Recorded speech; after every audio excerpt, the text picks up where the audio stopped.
I think I played pretty well, kind of up until the end, and then I think I got a little bit passive, and I think Caroline really raised her level, but overall, really happy to get through that in straight sets. Have you gotten better at that over the years when you get in a moment, you're trying to close things out, it gets frustrating? Are you better at staying cooler in those moments? I hope so. I think that it's obviously hard when you kind of feel like you're at the finish line and then it slips away. But I think I did a pretty good job today at kind of reshifting my focus and getting back into that set, and then really just doing a good job getting a quick lead in the tiebreaker and just trying to move through the rest of that set quickly. Madison, you seem to have a connection with the fans over the years here. What makes this place special, and why do you think you perform so well here?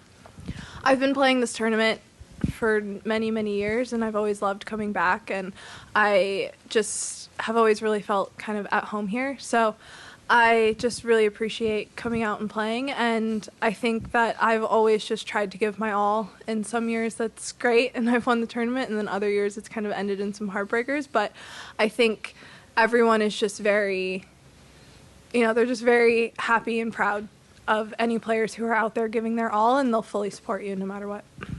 And I think early years covering you, I sort of remember you talking about clay like it was a countdown to grass sometimes and just sort of waiting for it to be over. And you've had some good results on clay since then, and here in Rome and Paris and stuff. So I'm wondering how different your attitude and relationship with the surface is now, a decade after whenever you first started competing on it as a professional. Last year I decided I was a clay specialist. Yeah. And I'm just kind of going to try to run with that this year and see how it goes. I think that after many, many years, I've kind of accepted that my game is pretty good on clay, and I feel like I move fairly well on it. And I think it's finally just, I've stopped fighting it and just going to go with it and say that I love clay. Congratulations. Practicing on clay and then playing your first match back on clay, what's the difference? It's a match environment, and is there anything in your previous matches on clay that you can use, especially today? I think more than that, the harder thing is when you play someone who's already played a match on the clay and it's your first match. I think sometimes it's more just kind of getting your footing 100% right, getting used to kind of knowing that your feet aren't going to be 100% solid underneath you. And then really just kind of, you never know when you're going to get a weird bounce, and you just kind of have to run with it. So I think there's a lot of improvising that you have to do on clay, and especially in a match situation, sometimes those kind of points seem to always happen in really important times. So you just have to be ready for them and also just kind of roll with the punches a little bit.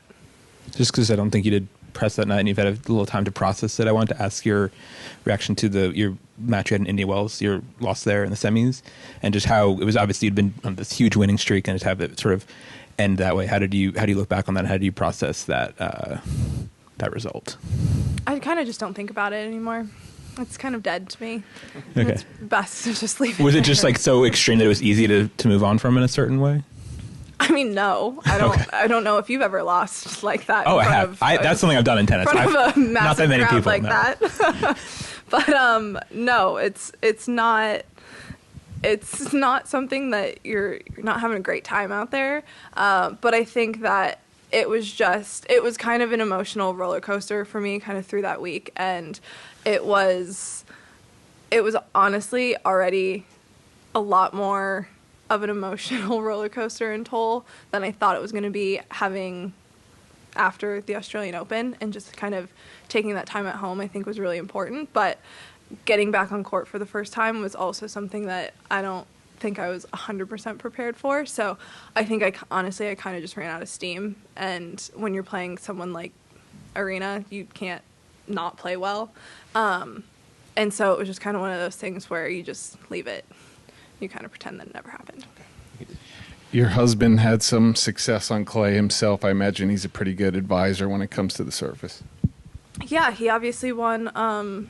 He won Junior Roland Garros, and he would say that it was his favorite surface to play on. So he has lots of tidbits. We have pretty different games, which has been kind of the balancing act of he'll tell me stuff sometimes, and then we have to kind of have a conversation about how we don't play the same.